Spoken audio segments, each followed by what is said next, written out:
Alléluia. Béni soit l'Éternel, le Dieu Tout-Puissant des armées. Aujourd'hui, j'ai un message qui me tient à cœur, que je vais délivrer, que je vais partager avec vous. C'est au sujet de la religion. Je n'ai pas le pouvoir de convaincre ni de toucher les cœurs. Seul Dieu sonde les cœurs et les reins. Mais j'ai le devoir de semer la parole de Dieu. Ce sujet porte la confusion chez certains. Dieu veut que nous puissions marcher et que nous puissions retourner dans la vérité. Nous avons beaucoup négligé la vérité. Nous nous sommes éloignés de la vérité. Nous avons négligé l'esprit qui détient la vérité, qui est le Saint-Esprit, l'esprit de vérité. Beaucoup prêchent en négligeant l'esprit de vérité. Beaucoup vont évangéliser en négligeant l'esprit de vérité. Or, que c'est l'esprit de vérité qui détient toute la vérité.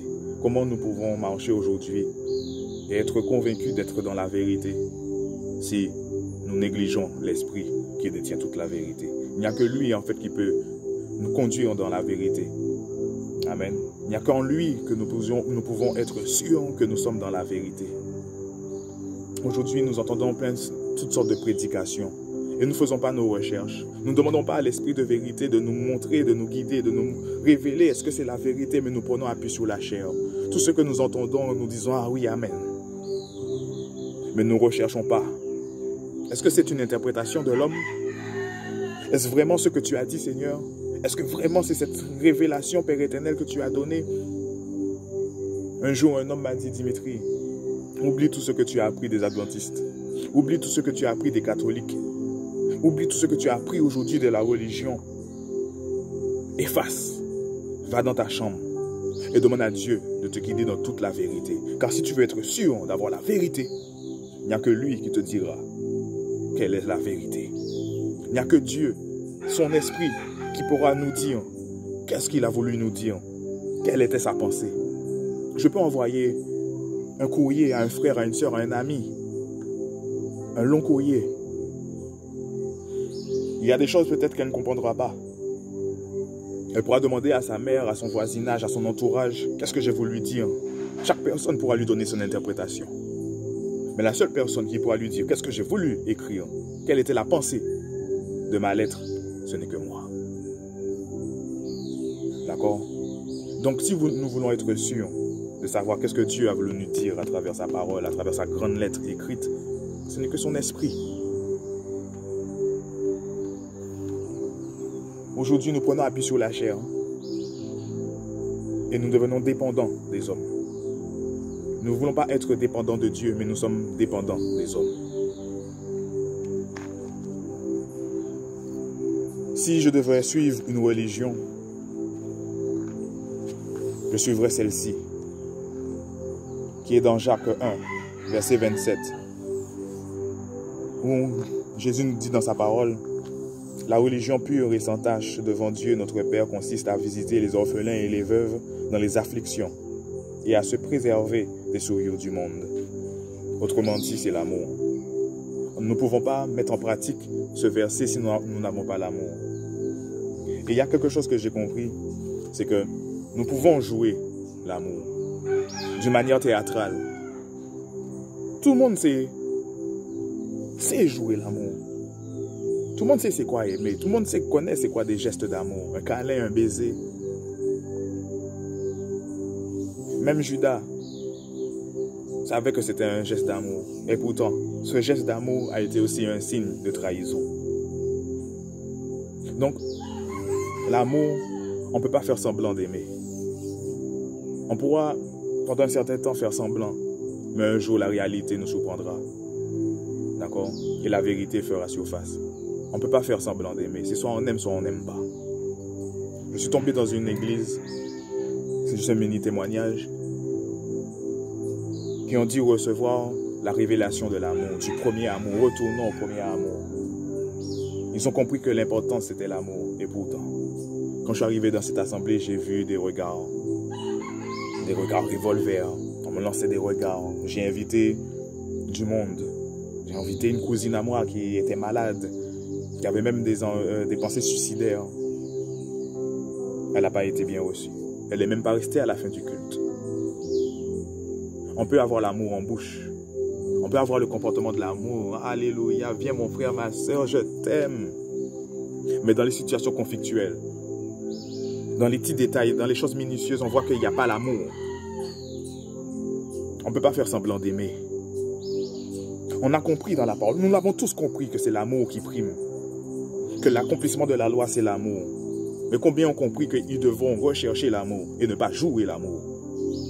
Nous devons demander à Dieu de recevoir l'amour. Seigneur, je reconnais que je n'ai pas suffisamment d'amour, par exemple, pour aimer mon grand-père qui me fait subir autant de choses. Je ne le vois, je ne me cache pas. Aide-moi, Seigneur, à aimer mon grand-père. Je ne vais pas faire semblant d'aimer mon grand-père parce que je l'ai lu.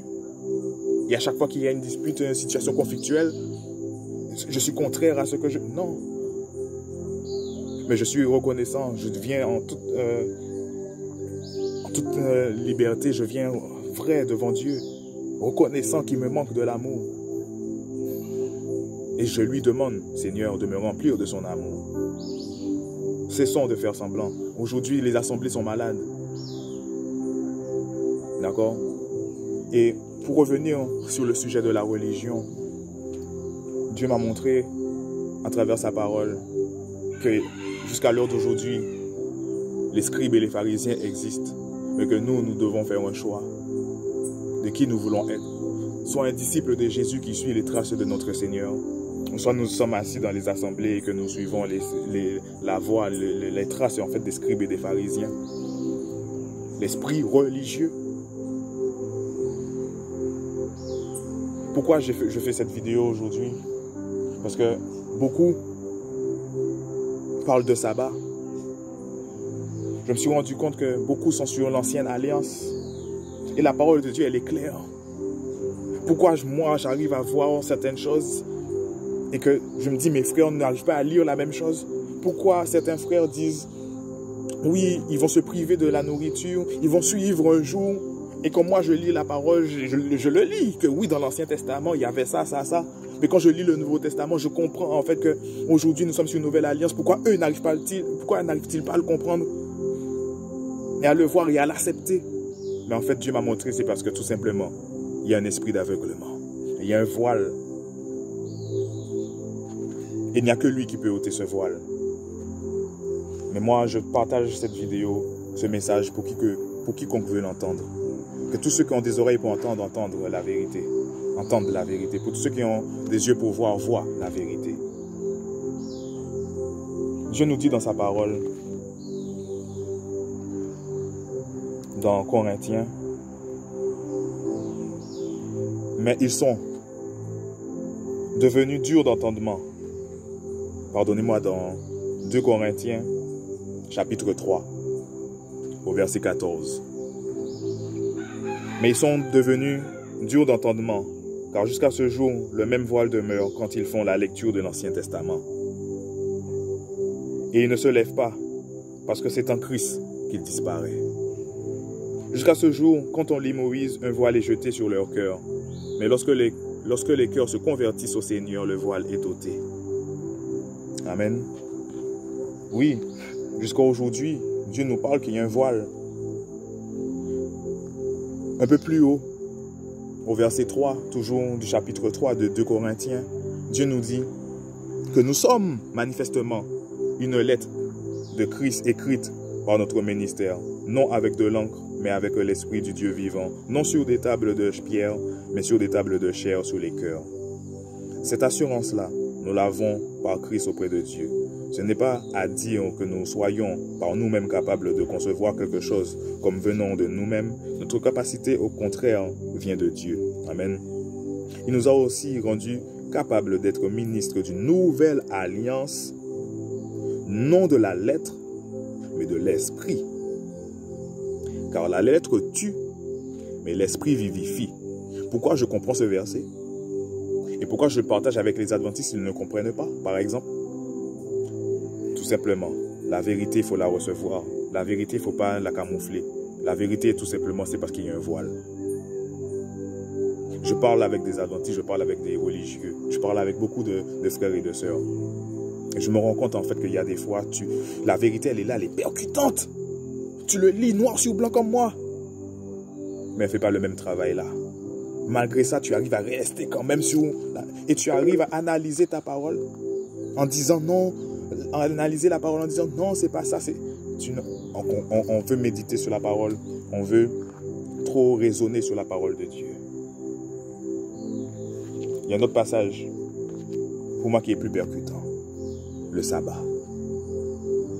L'Ancien Testament nous parle du sabbat. Mais qu'est-ce que Dieu nous dit dans le Nouveau Testament? Hébreux 4, à partir du verset 3. Dieu nous dit, 3 jusqu'à 11, on va dire. Pour nous qui avons cru, nous entrons dans le repos, selon qu'il est dit, je jurai dans ma colère, ils n'en rentreront pas dans mon repos. Il dit cela, quoique ses œuvres eussent été achevées depuis la création du monde, car il a parlé quelque part ainsi du 7e jour. Et Dieu se reposa de toutes ses œuvres le 7e jour. C'est une vérité. Et ici encore, ils n'entreront pas dans mon repos. Oh, puisqu'il est encore réservé à quelques-uns d'y entrer, et que ceux à qui d'abord la promesse a été faite n'y sont pas entrés à cause de leur désobéissance. Dieu fixe de nouveau un jour, aujourd'hui, en disant dans David, si longtemps après, comme il est dit plus haut, aujourd'hui, si vous entendez sa voix, n'endurcissez pas vos cœurs. Verset 8, car si Josué leur eût donné le repos, il ne parlerait pas après cela d'un autre jour. Si Moïse parlait du repos, et on parle là du sabbat, amen, le samedi, le sabbat là qui existe, pourquoi parle-t-il aujourd'hui d'un autre jour? Il y a donc un repos de sabbat réservé au peuple de Dieu. Car celui qui entre dans le repos de Dieu se repose de ses œuvres, comme Dieu s'est reposé des siennes. Et Dieu nous dit, efforçons-nous d'entrer dans ce repos, afin que personne ne tombe en donnant le même exemple de la désobéissance. Souvenons-nous du passé, de l'histoire de Moïse, qui ont suivi, soi-disant, le sabbat, justement, le samedi, et pourtant on désobéit. Pourquoi? Je prie vraiment Dieu qu'il puisse nous révéler, en fait, sa parole. Car c'est important que nous puissions méditer sur sa parole et que nous puissions recevoir sa parole. Amen, alléluia. Il y a un jour de repos. Il y a un nouveau jour.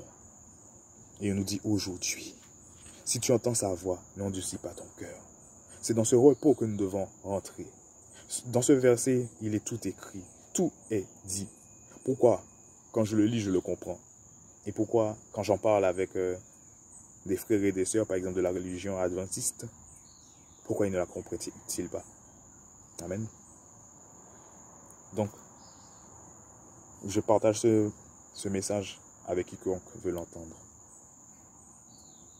Tout cela pour vous dire en fait que il est temps en fait que nous puissions arrêter d'être assujettis en fait à une religion. Souvenez-vous, Jésus n'a pas dit de suivre une religion. Jésus veut qu'on le suive lui.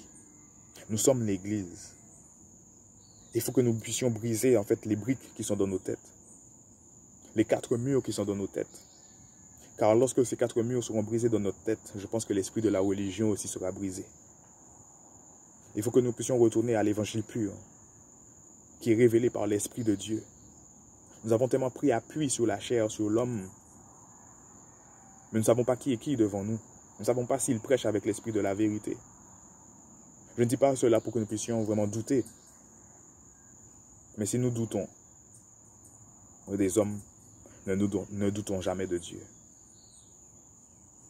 C'est parce que justement, j'ai douté des hommes que je me suis rapproché de Dieu. Et j'ai dit, Seigneur, révèle-moi ta parole. Si les hommes ont la capacité d'avoir une relation avec toi directe, pourquoi je ne pourrais pas avoir aussi une relation avec toi directe? Le voile a été ôté. Jésus l'a dit. Le lieu très saint aujourd'hui est accessible pour tous. Par l'Esprit de Dieu aujourd'hui, nous pouvons entrer dans le lieu très saint. Ça veut dire que nous avons tous cette capacité maintenant d'avoir une relation intime avec Dieu. Dieu peut nous parler à tous. Ce n'est pas donné qu'aux pasteurs. Ce n'est pas donné qu'aux serviteurs de Dieu. D'accord? Mais nous tous qui avons décidé de suivre Jésus, à la base, nous devenons tous des disciples. Dès lors que nous avons choisi Jésus-Christ. Donc nous pouvons tous avoir une relation intime avec notre Seigneur Jésus-Christ. Et ce sont ces traces que nous devons suivre. Amen. Les serviteurs de Dieu, ceux qui sont là pour paître le troupeau, eux aussi ont besoin de retourner à Jésus-Christ. De se dire que, oui, de se rappeler que c'est Jésus quand même qui reste la tête de l'Église. Et que c'est ces traces que nous devons suivre. Amen. Que le peuple, nous devons tourner le regard du peuple vers Jésus-Christ. Pas vers nous. Ne pas garder le peuple de Dieu sous nos ailes, sous nos bras, mais de les emmener à la connaissance de Jésus-Christ comme nous connaissons le Christ. Afin qu'eux puissent être indépendants. Pas dépendants de nous, mais indépendants de nous. Dépendants de Jésus. Mais aujourd'hui, nous faisons plein d'hommes et de femmes dépendants de nous. Tout est dans la manière d'évangéliser, tout est dans la manière de prêcher, tout est dans la manière de faire. Je peux te donner la guérison. Je peux t'apporter la guérison par les positions des mains. J'ai la foi. Car Jésus l'a dit. Il a dit à ses disciples qu'il nous donne le pouvoir dans son nom de chasser les démons. D'imposer les mains aux malades et ils seront guéris. Mais j'ai aussi la possibilité de t'emmener jusqu'à Jésus. De faire grandir en toi ta foi et de te faire invoquer le nom de Jésus, car je sais que Jésus libère toujours et guérit toujours. En quoi auras-tu plus confiance? En moi ou en Jésus? Donc moi, je préfère orienter tous les regards des hommes et des femmes vers Jésus, afin de faire des disciples comme moi. Non, mes disciples, mais de faire des disciples comme moi. Nous avons oublié le véritable objectif. Et nous sommes laissés envahir par certaines formes de convoitise. Et nous nous égarons petit à petit. Que l'esprit de vérité puisse vraiment nous remplir et nous saisir. Que l'évangile primitif puisse reprendre sa place dans les églises, dans les assemblées. Que la vérité puisse reprendre sa place au nom de Jésus-Christ de Nazareth, car nos assemblées sont malades. Il y a une seule religion. Jésus n'a pas dit qu'il reviendra rechercher un adventiste, des adventistes ou des évangéliques. Alléluia. Mais il reviendra chercher une église. Et c'est celle qui pratiquera l'amour, qui prendra soin des orphelins et des veuves. Soyez bénis, peuple du Dieu vivant. J'espère que ce message touchera plus d'un. Dieu vous aime.